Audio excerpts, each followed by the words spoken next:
Ano nga bang dahilan kung bakit maraming traders ang naniniwala na si XRP ay may potensyal na umabot sa presyong $100? Dito sa mundo ng cryptocurrency, usap-usapan ngayon kung posible ba talagang maabot na XRP ang triple-digit price na ito. Isang trader ang nagbigay ng kanyang paliwanag kung bakit naniniwala siyang posible ito, lalo na matapos ang isang kontrobersyal na tanong mula sa media personality na si Ginoong Tristan Tate. At ayan po ang siyang ating pag-uusapan sa video na ito. Pero bago po tayo magpatuloy, ay nais ko lamang po munang bigyang linaw ang aking disclaimer kung saan ang nilalaman po ng video na ito ay hindi po ito isang financial advice. For education and information purposes lamang po ang layunin nito. Ayan mga ka-crypto, umpisan po natin sa katanungan kung ano po ang nangyari at bakit po naging usap-usapan si XRP ngayon. Yan, kamakailan lamang po kasi ay lumakas ang hype kay XRP matapos magtanong si Ginoong Tristan Tate sa social media kung ano nga ba talaga ang dahilan kung bakit pinag-uusapan si XRP at paano po ito maaaring umabot sa presyong $100.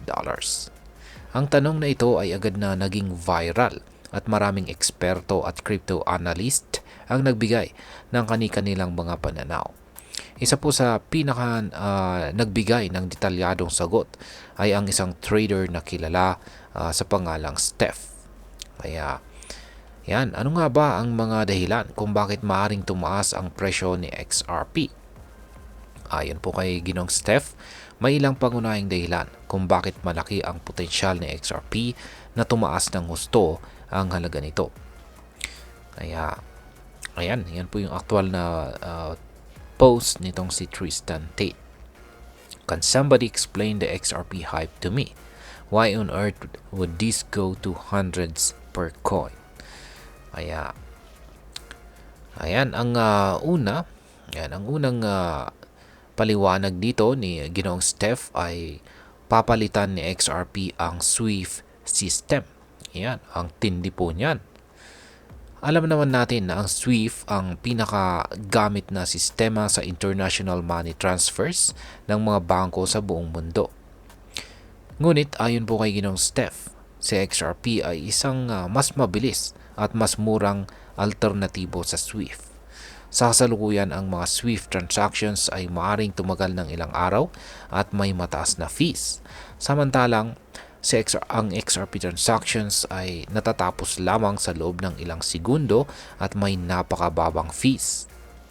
Kung magamit man lang ng ilang porsyento ng mga bangko sa XRP sa halip na ang SWIFT, maaring magdulot po ito ng matinding pagtaas sa demand na maaring magpataas sa presyo nito. Yan, pangalawa ay ang malaking partnership ni Ripple. Ayan, ang isang malaking factor ay ang malawak na partnership ng Ripple sa iba't ibang mga financial institutions. Ang Ripple, na siyang kumpanya sa likod ng XRP, ay may partnership sa mga malalaking bangko at financial institutions tulad po ng Santander at saka American Express.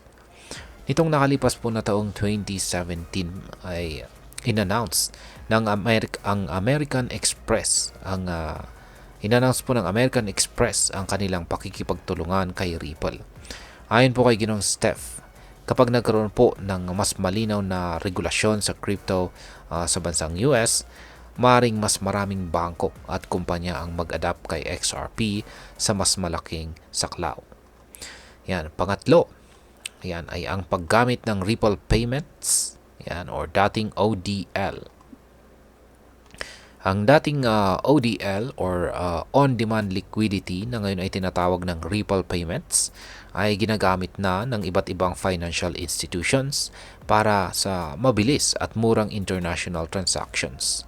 Ayon po kay Ginong Steph, kung mas marami pang financial institutions ang gagamit kay XRP bilang medium for transactions, maaaring lumaki ng gusto ang demand kung saan ay magre-resulta sa mas mataas na presyo nito.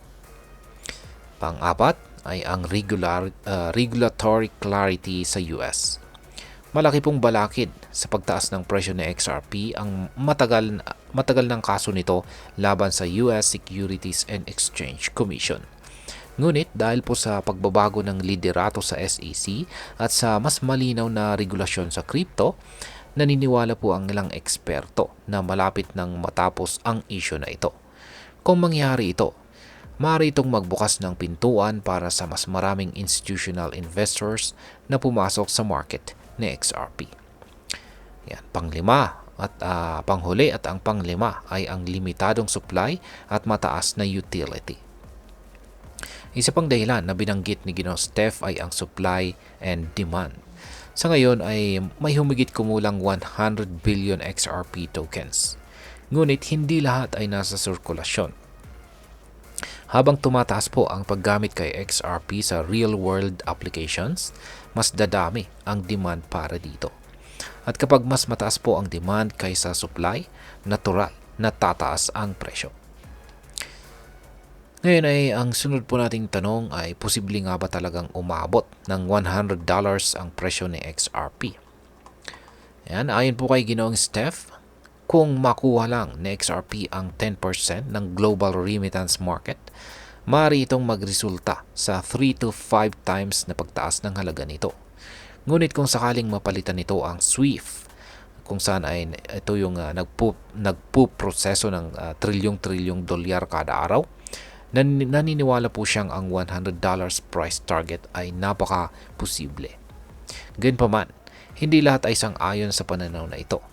Isang crypto analyst na kilala bilang Mr. Random ang nagsabi na kung aabot po ng $100 si XRP, kakailanganin po nitong magkaroon ng market capitalization na higit sa $5 trillion. Dagdag pa niya, kung isasama ang mga naka-escrow na tokens, maaaring umabot ito sa $10 trillion. Isang halaga na mas malaki pa sa ekonomiya ng maraming bansa sa buong mundo. Kaya naman ay ayon sa kanya, tila hindi ito realistic sa kasalukuyang global market conditions. Ayan. At ngayon ay ano naman ang maaring maging epekto nito para sa atin bilang mga Pinoy crypto traders at investors ni XRP. Kung isa ka pong Pinoy na nag-i-invest o nagti-trade dito kay XRP, mahalaga pong maunawaan na kahit may malaking potensyal si XRP, may mga risk pa rin na kaakibat ito. Ang hype at saka speculation ay maaaring magdulot ng mabilis na pagtaas ng presyo. Ngunit dapat din po tayo maging handa sa biglaang pagbagsak ng market. Para sa mga long-term investors, si XRP ay maaaring maging magandang asset kung ito ay talagang makakakuha ng malaking adoption sa banking industry.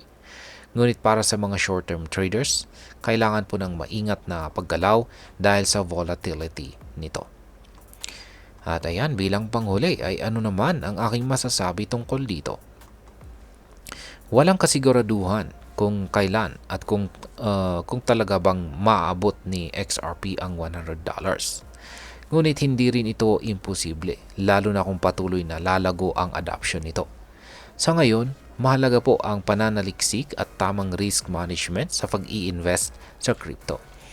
Kaya wag pong basta-basta magpadala sa hype at siguraduhin na alam mo ang fundamentals bago po mag-invest. At sa kabuuan, ikaw pa rin ang magdidesisyon kung worth it ba si XRP sa iyong investment portfolio. At hanggang dito na lamang po tayo sa video na ito mga kakripto. Sana po ay inyong nagustuhan ang aking paliwanag sa video na ito. Kung inyo po itong nagustuhan, pag-i-click lamang po ang like button nito. Marami pong salamat sa panonood. Ingat po tayo lagi at God bless po sa ating lahat.